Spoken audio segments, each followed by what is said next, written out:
Good evening from here. Good afternoon, depending on your time zone. Good morning, wherever you may be watching from.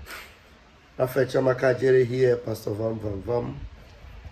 So many reasons why we can never ever have anything to do with Nigeria.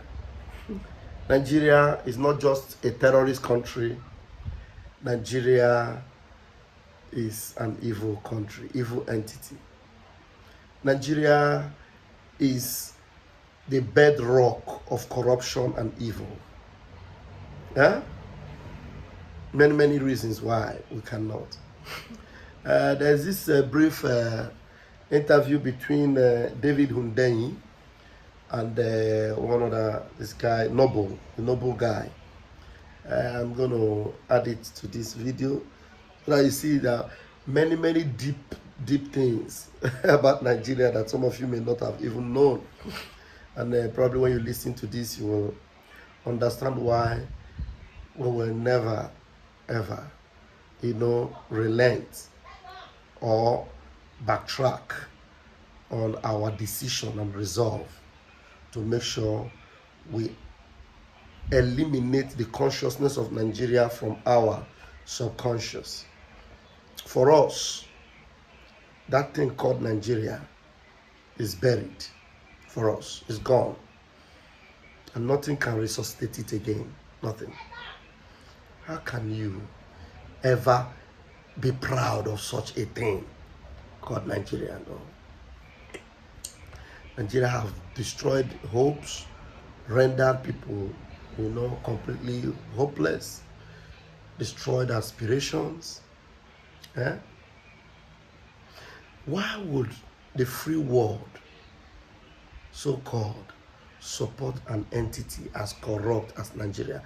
Now, there are so many facts about Nigeria that anybody that is human, there's humanity in you enough, would never support anything like that to continue.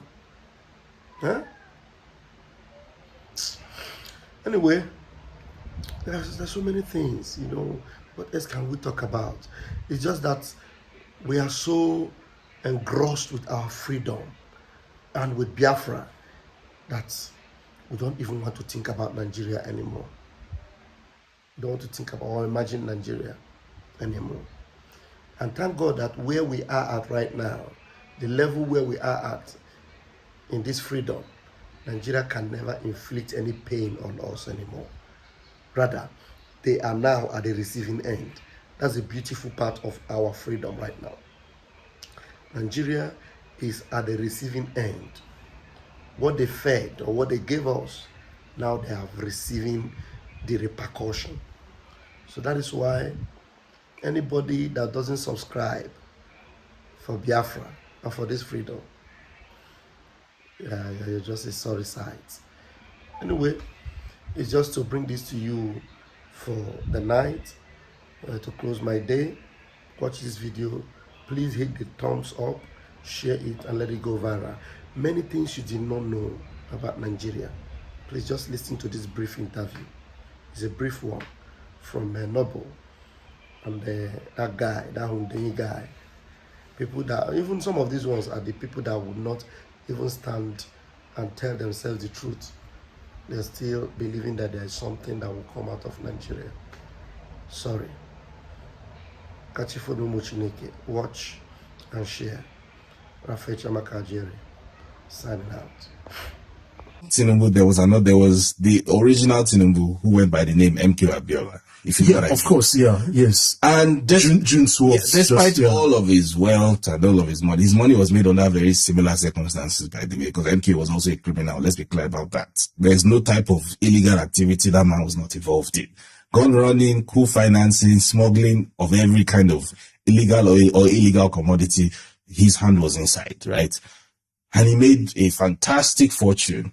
And despite all of his money, that presidency that he wanted, they just made sure they did not. Yeah, but that was different era. IBB, Abacha, right? That was a different era. Abacha wanted to be president. Abacha was the man. Abacha and IBB and so IBB says so himself. What you're telling me, so what you told me now is that the men then had ambition, but there are no men with ambitions now. No, no. That's what my point is, that the Nigerian system, the way the Nigerian system has been set up, it doesn't work for the Nigerian common man. People like you and I and millions of Nigerians, it doesn't work for us. The elite has their own way of thinking. Yeah, but and they also and that's the same in every society, Betty. But the thing is, the elite used to at least have a little understanding of like optics. But in Nigeria, it's never been used. When you have a man like Abacha loot $3 billion, so more. Again, part of the story, 8 billion. Part of the story that has been forgotten is that yes, IBB looted a shit ton of money with Abacha, but very crucially, it wasn't in the open. It wasn't like you had to be in the know to know. I agree. But on the surface, they were actually pretending to govern, right? And then people like MKO, characters like MKO, the establishment did not like them. Yeah, Abacha was like, you're coming to mess up things for... The establishment is not like them. And it wasn't necessarily because of any, like, personality clash or something. MKO and IBB were friends. MKO financed IBB school, by the way. They're very good friends, right? MKO was friends with most of these military officers, including Abacha. But the thing is, they understood, or they thought that this thing that you want, like Nigeria has given you everything, or you've made everything from Nigeria. You did the ITT scam, you made billions from that. There's nothing illegal that happened in Nigeria between 1978 and 1992 that MK Abiola's hand was not inside. That man made billions from everything that was wrong. Basically, the reason why we didn't have telephones, like we didn't really have telephone in Nigeria till 2001, was MK Abiola. The ITT thing. That was him.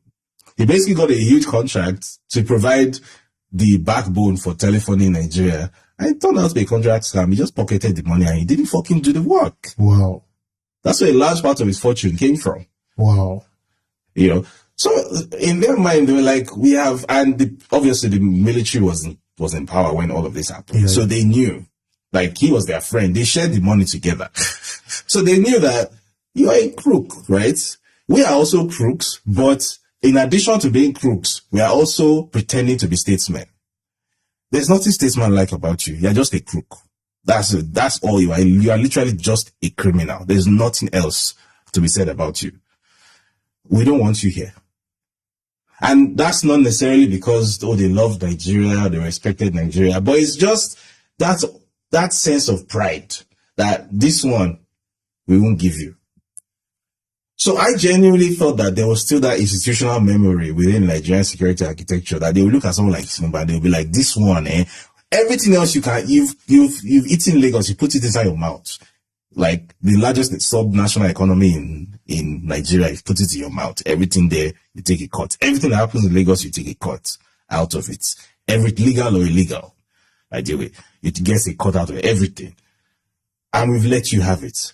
But see this Aso Rock, this prize jewel, we are not going to let you have it.